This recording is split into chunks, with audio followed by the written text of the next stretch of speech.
Every software interview asks about high-level design and low-level design. But most people treat them as separate topics when they're actually two levels of the same design process. In this complete guide, I'll show you exactly what HLD and LLD mean, how they differ, and how to apply both to design any application from scratch. We'll go from system architecture all the way down to class design, database schema, and interview technique. Let's design it. Section 1. HLD versus LLD, the difference. High-level design answers the question, what does the system look like from above? Which components exist? How do they communicate? What databases and cloud services are used? Think of it as an architect's view, boxes and arrows on a whiteboard. Low-level design answers, how does each component work internally? What classes exist? What methods does each class have? What design patterns are used? What does the database schema look like? Think of it as a developer's blueprint. The sequence is always HLD first to agree on architecture, then LLD module by module to get detailed enough to start coding.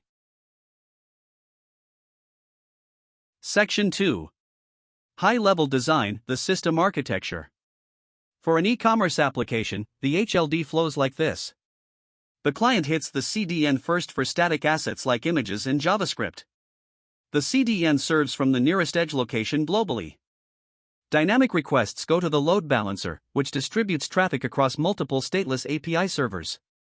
The API servers check Redis cache first. On a cache hit, they return instantly. On a miss, they query the SQL primary database.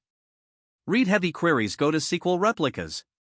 Background work like sending emails, generating reports, or processing payments goes through a message queue to worker services.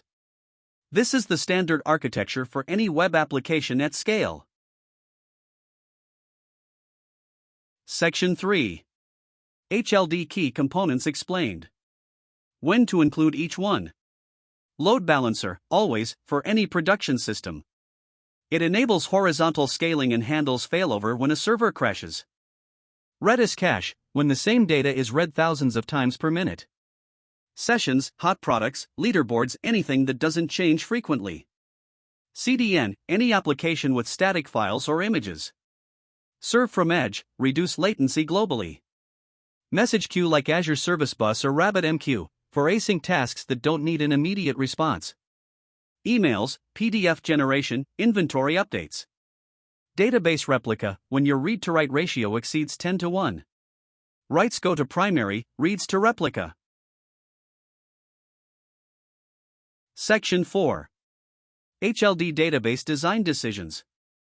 Choosing between SQL and NoSQL at the architecture level.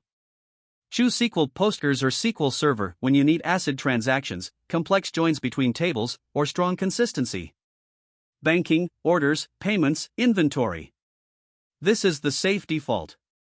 Choose NoSQL, MongoDB or Cosmos DB when your schema changes frequently, you need horizontal scale to billions of records, or you're storing document-style data like user profiles or product catalogs. Choose Redis when you need sub-millisecond reads for sessions, caching, rate-limiting counters, or real-time leaderboards. The expert answer is polyglot persistence, use multiple databases, each optimized for its use case. Section 5. HLD API design. Choosing your communication protocol. REST with JSON is the standard for external-facing APIs. Easy for clients to consume, well understood, works everywhere. Use it for all client-to-server communication. gRPC uses binary encoding over HTTP/2 and is 5 to 10 times faster than REST. Use it for internal service-to-service communication where performance matters. It's not suitable for browser clients. GraphQL lets the client specify exactly what data it needs in one query. Perfect for mobile apps where bandwidth is limited. Async messaging with Service Bus or Kafka is for fire and forget operations. Order place triggers an email, an inventory update, and an analytics event all through messages, completely decoupled. Section 6. Low-level design, class design. Once HLD is agreed upon, you drill into one module and design the classes. Start by identifying your entities: user, product, order, order item. These become your EF core models. Next, define your interfaces before writing any implementations. iOrder repository defines the data contract. iOrder service defines the business contract. Order factory handles complex creation logic. You'll notice we immediately think about which design patterns to apply: repository for data access, factory for creation, observer for events. Draw a class diagram that shows all these relationships. This diagram is your blueprint. Once it's approved, coding becomes mechanical. Section 7. Solid principles in LLD. Every class in your LLD must respect all 5 solid principles. Single responsibility, one class, one reason to change. Order service saves orders. Email service sends emails. Never both in the same class. Open closed, open for extension, closed for modification. Adding a new payment type means adding a new class, not editing payment service. Liskov substitution: any implementation of iUser repository must work wherever iUser repository is expected. No surprises. Interface segregation: prefer many small, focused interfaces over one large interface with 20 methods. Dependency inversion: never use new inside a service class. Always inject interfaces through the constructor. This is what makes unit testing possible. Section 8. LLD Database Schema Design. After designing your classes, design your database schema. Start with the ER diagram entities, their attributes, and the relationships between them. Then translate to SQL tables. Key practices. Always add a created@ timestamp to every table. Use isDeleted as a soft delete flag instead of hard deletes. You can always restore data. Add foreign key constraints for referential integrity. Create indexes on every foreign key column. Without this, joins become table scans as your data grows. Create additional indexes on columns you filter by frequently, like status or created@. A well-indexed schema with 10 million rows performs as fast as a poorly indexed one with 1,000. Section 9. Full Design Walkthrough URL Shortener. Let's apply both HLD and LLD. HLD, client posts a long URL. API generates a 6-character code using base62 encoding. Stores the mapping in Redis for fast lookup and in the database for persistence. When someone visits the short URL, check Redis first. Cache hit returns a 302 redirect instantly. Cache miss falls back to the database, then warms the cache. LLD, iURL service interface with shorten async and resolve async. URL service depends on iURL repository, ibase62 encoder, and iCache all injected. ibase62 encoder is a separate class with a single responsibility.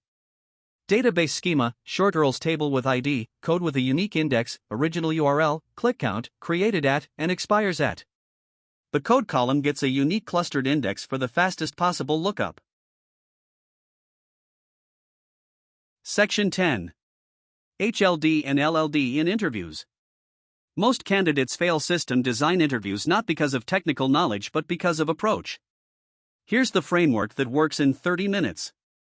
Step 1, 5 minutes, clarify requirements. Never start drawing. Ask how many users, what is the read to write ratio, does it need to be global, is consistency or availability more important? Step 2, 3 minutes, estimate scale. 10 million users at 1,000 queries per second means you need caching and multiple servers. Step 3, 15 minutes, draw the HLD components, arrows, explain every decision. Say, I chose Redis here because repeat reads are 1,000 times per minute. Step 4, 7 minutes, pick one component and deep dive into LLD. Show the classes, interfaces, design patterns, and schema. Always explain your trade-offs. The interviewer wants to hear your thinking, not just your answer. And that's high-level design and low-level design, the complete guide. HLD for system architecture, LLD for class design and database schema, solid principles in every class, and the interview framework that works. The ability to design systems at both levels is what separates senior developers from the rest. Start applying this to your current project today. If this guide helped you prepare, smash the like button and subscribe for more architecture content. Comment below what system are you going to design next. See you in the next one.